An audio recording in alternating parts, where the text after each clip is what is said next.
பெரியாரை தொட்டானோ, நான் அன்றைக்கே சொல்லியிருந்தேன், பெரியாரை தொட்டதுக்கு 10 நாளைக்கு முன்னாடியே சொன்னேன். இவன் கரண்ட் கம்பியிலலாம் கை வைக்கலை, டிரான்ஸ்ஃபார்மரில் கை வச்சிட்டான்.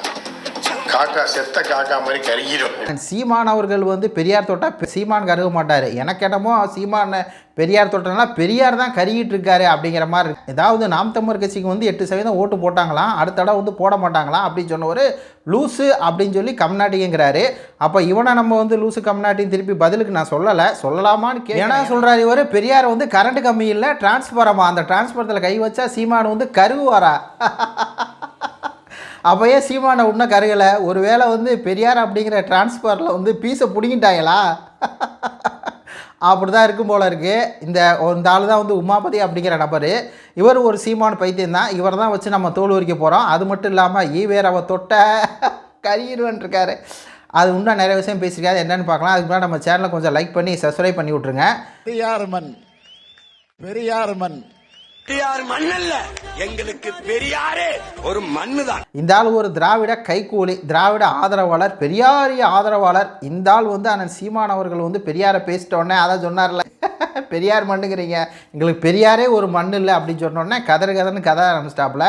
சீமான் அவர்கள் வந்து பெரியார் தொட்டால் சீமான் கருக மாட்டார். எனக்கு என்னமோ சீமான் பெரியார் தொட்டனால பெரியார் தான் கருகிட்டு இருக்காரு அப்படிங்கிற மாதிரி இருக்குது. ஏன்னா லண்டனில் இருக்க தமிழர்கள் என்ன பண்ணுறாங்க, அங்கே இருக்க ஈவேரா வந்து தமிழரா, அவரே ஒரு கன்னடர் எப்படி தமிழின தலைவராக இருக்க முடியும் அப்படின்னு சொல்லி தூக்கி போட்டு மிதின்னு மிதிக்கிறாங்க. அடுத்து இந்த வீடியோ வந்து பாருங்கள். செல்வாக்கு இருக்குது, 8% ஏதோ லூசு கம்நாட்டிங்க போட்டாங்க, அடுத்த டைம் அதில் 5% போட மாட்டாங்க உனக்கு.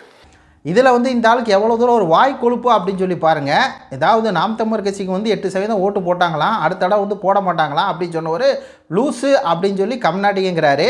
அப்போ இவனை நம்ம வந்து லூஸு கம்நாட்டின்னு திருப்பி பதிலுக்கு நான் சொல்லலாமான்னு கேட்குறேன். ஏன்னா எப்போயுமே வந்து ஒரு சட்டம் எப்படி இருக்குது அப்படின்னா நம்ம சொல்லக்கூடாது, சொல்லாமான்னு வேணால் கேட்கலாம். லூஸு கம்நாட்டி பயிலே இந்த மாதிரி 8% நாம் தமிழர் கட்சிக்கு ஓட்டு போட்டவங்களெல்லாம் லூஸு கம்நாட்டிங்கிறியே, அப்போ நீ ஒரு லூஸு கம்நாட்டியா அப்படின்னு சொல்லி கேட்கல.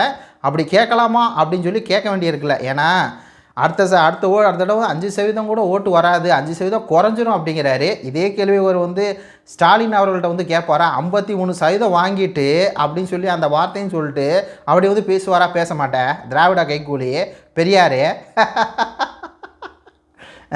இது அடுத்து இந்த வீடியோ பாருங்கள். யார் நீ போய் 1/2 மணி நேரம் பார்த்துட்டு தலைவனை வச்சு குழப்பம் நடத்துறியா? இதில் கேட்குறாரு, நீ யாருடா, சீமான் வந்து யாருடா அப்படின்னு சொல்லி கேட்குறாரு.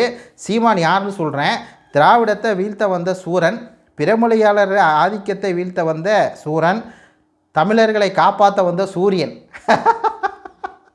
சீமான் அப்படிங்கிற ஒருத்தர் வந்து தமிழ்நாட்டை தமிழன்தான் ஆளணும், இவங்கெல்லாம் வந்து பிறமொழியாளர்கள், 50 வருஷமாக நம்ம கூடயே இருந்துட்டு நம்மளை ஏமாற்றி சுற்றிட்டு இருக்காங்க, ஒட்டுமொத்தமாக நம்ம இனம் அழியிறதுக்கு காரணமே இவங்க தான், திமுக காங்கிரஸ் தான், இந்த குரூப் தான், பெரியாரிஸ் தான் அப்படின்னு சொல்லி இவங்க பற்றின உண்மையெல்லாம் போட்டு தமிழர் மத்தியில் உடைக்கவும் இப்போ இவங்களுக்கு வந்து கருகிறாங்க. ஐயோ சீமான் யார் அப்படின்னு சொல்லி மனநோயாளியாக மாறிட்டாங்க.